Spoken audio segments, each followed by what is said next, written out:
Hey, welcome back, everybody. Harry P. with the Driftless Homestead. Hey, thanks for showing up again. We really appreciate it. And as Joe from Joe's Premium Firewood should say, welcome back to another great, fun-filled, and exciting video. So stay tuned. We're going to show you how to wax your mushroom logs. And then at the end, we'll probably show you some deer pictures because our cameras are really active right now.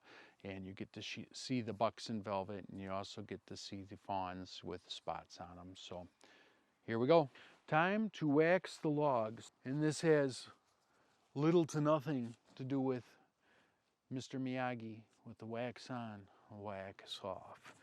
So a little story to start this off. When I first started doing mushroom logs, I used beeswax because I wanted it to be all natural, organic. And when I set the logs out in the woods for the season to let the mycelium run through the log, came back and all the beeswax was gone. So the bees came by and stole it from me. So I quit that, and it was expensive. So I went to what Field and Forest Products tells you to do, use their cheese wax, and they sell it for a decent price, and it's not a big deal. So I switched to cheese wax, and what I tried to do initially was, you know, these stores, Christmas time, they have all these big special deals. Well, I bought this little crock pot for wax, and it would never get up to temperature because you want the wax, when you put it on the log, you want it to sizzle a little bit. And it would never get hot enough or carry the heat.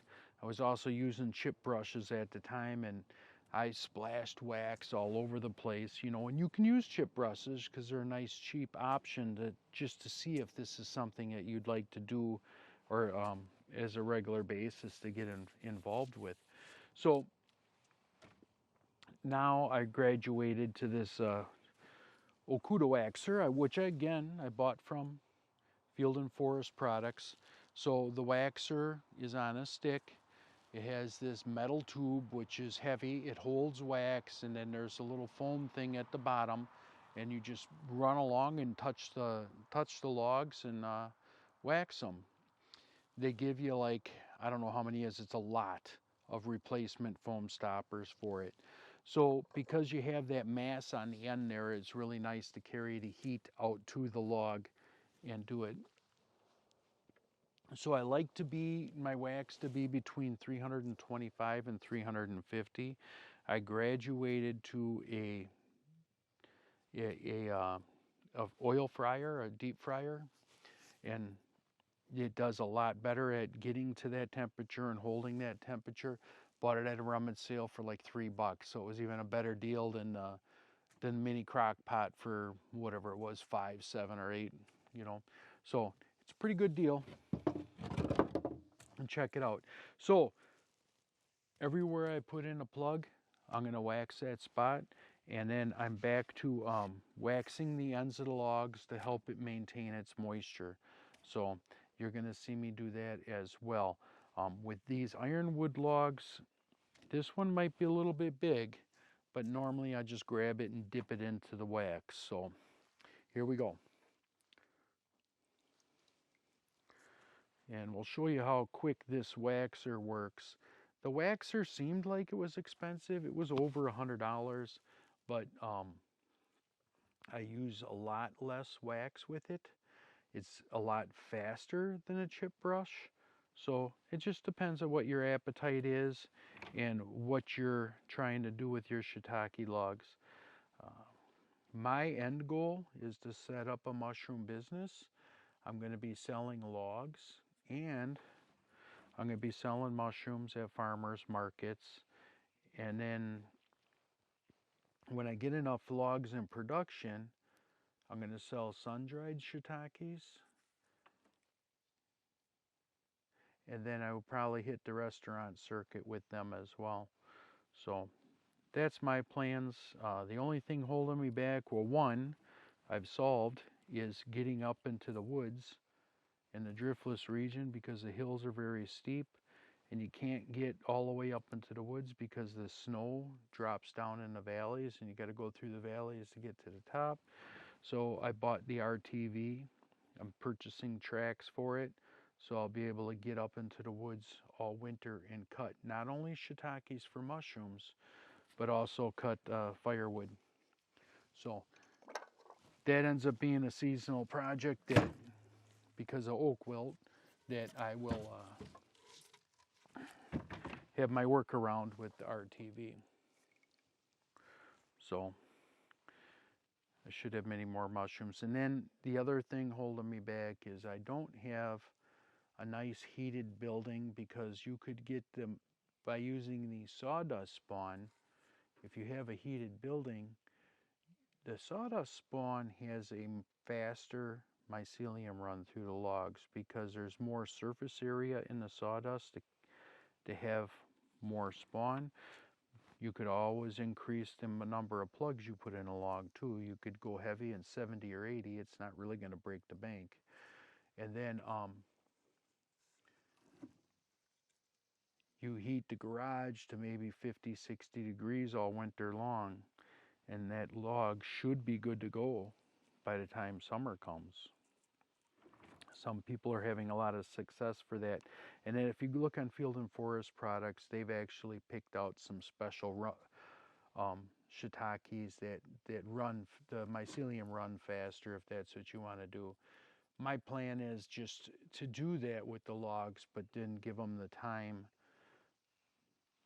You know, if I were to get mushrooms in August, I would be more than happy off of a set of logs.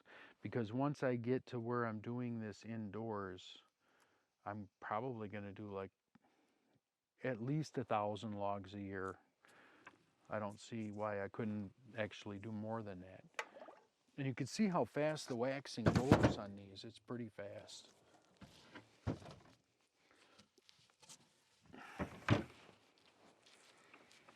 And if you get real knotty logs, they don't like to turn on the rollers either.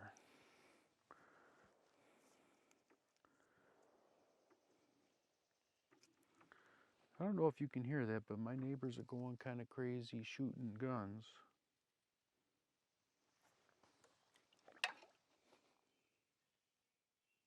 Hello? Okay, perfect. We've been having trouble with our mics. I've made these videos 3 times already and lost the audio track on them.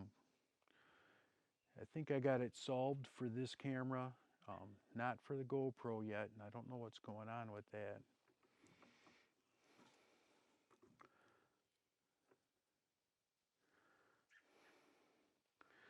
The GoPro's a nice camera because it, and I don't know, sometimes YouTubers don't talk about their equipment, but I think, you know, if you're interested in shiitakes and maybe you're interested in going on YouTube, I started off with this Canon M50, which is a good camera. My son fought me on it because he didn't think it was a good camera. He wanted me to buy some Nikon camera. But of course, since I'm the guy with the money, he had to do what I said. So we got the M50, and of course he complained. And then later I was talking to other YouTubers that I watch. Chris in the Woodyard, he uses, and I noticed that there was other ones that used it too, but I switched to the GoPro like Chris had. I actually had a GoPro initially, but it was an early model and it just didn't work out for us. So now I have the GoPro 9. So I like to do the GoPro 9 because it's so simple. You just push the button and you're making videos. Well, now my son loves the M50 and he thinks that that's the one we should shoot all of our videos on. Incidentally, we're not having problems with the audio on the M50, but we are on the GoPro, so just something I got to figure out.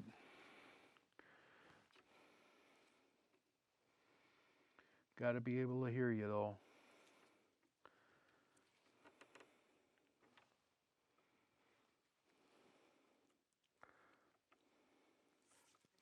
Yeah, if you had some family participation, or maybe a different kind of loved one here helping you, you could zip through some logs pretty quick. I know by myself I can do about 12 logs in 2 hours.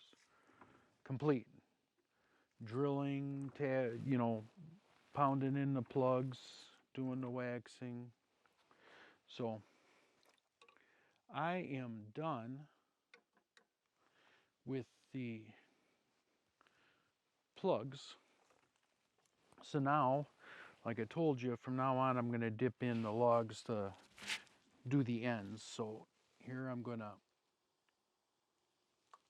just dip that end in there, swing it around, dip that end in.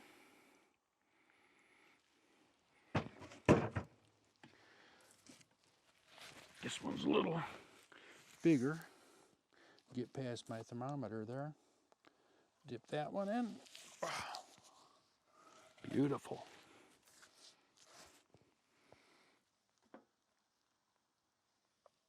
Dip that one in. And of course, you know what I'm going to say on this one, right? We're going to dip this end in. You knew that. I didn't have to tell you. So I plan on selling some logs too, both finished and unfinished. So when I get in the woods in February and cut down the logs, you know, when you see me doing it, if you think you're within an hour and we can meet someplace, you can contact me and I'll sell you some ironwood logs, and I'll answer any questions you have, tips or tricks, whatever. So if you have any comments for me, maybe I'll start an email list and email you letting you know my activities and what I'm doing when I'm doing it. That way, if you want some mushroom logs to plug yourself, you can call me. Or if you want to buy pre-plugged mushroom logs, I'm going to be selling those too. I seen in one of the seed catalogs, I think it was Johnny's. Actually, I seen it in 2 seed catalogs. They were selling 1 foot long logs that were inoculated with mushrooms for 30 bucks a piece. I don't know what my price is going to be, but if you're interested, I'm going to cut them down to 1 foot too, so you can soak them in a 5-gallon bucket overnight to get your forest fruiting in there. So stay tuned.